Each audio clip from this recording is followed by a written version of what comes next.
Saint Francis was a monk back in the 13th century. He's the patron saint of animals, of all animals, including monkeys.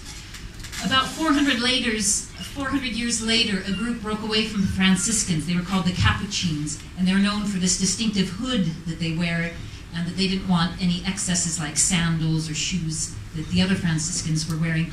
They gave their name to the cappuccino, which is the most popular and most difficult to make of the coffee drinks. Like all coffee drinks, it takes 140 liters to grow the beans for 1 cup of coffee. The Capuchins also gave their name to the Capuchin monkeys. And when they were first seen in Central and South America by European settlers, they thought, oh, they look like Capuchin monks. Curly hair. So these are the Capuchin monkeys.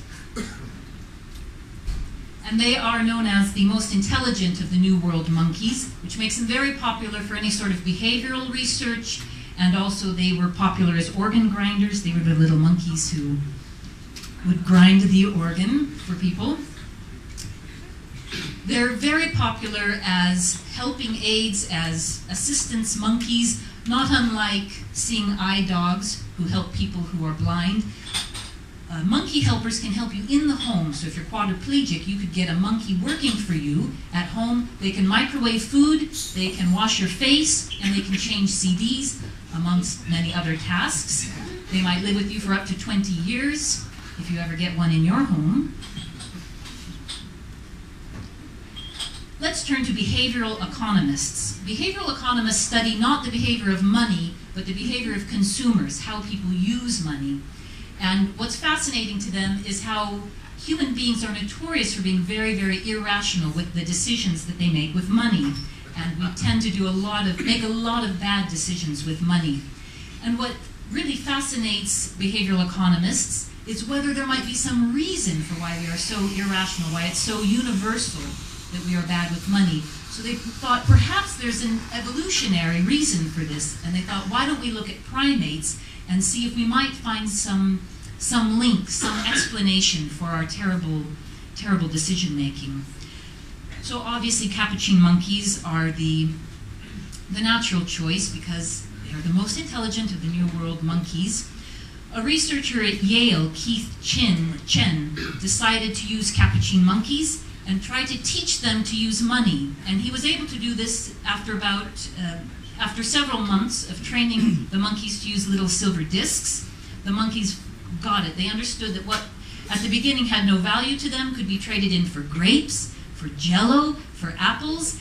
And the monkeys, once they got the hang of this, they displayed a lot of rational and irrational decisions very similar to human beings. So when grapes went on sale, monkeys would buy more grapes, just like humans would.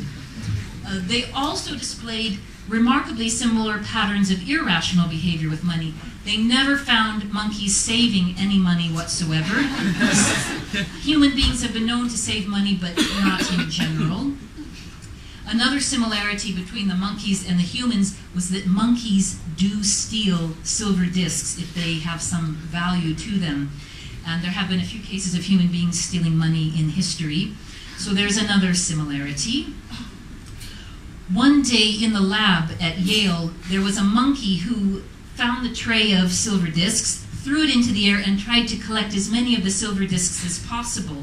And while this was happening and the big commotion and chaos that ensued, the chief researcher noticed something else going on in the lab, which was one male monkey offering a female monkey a silver disc in exchange for participation in a particular activity. And the female monkey accepted, and things happened.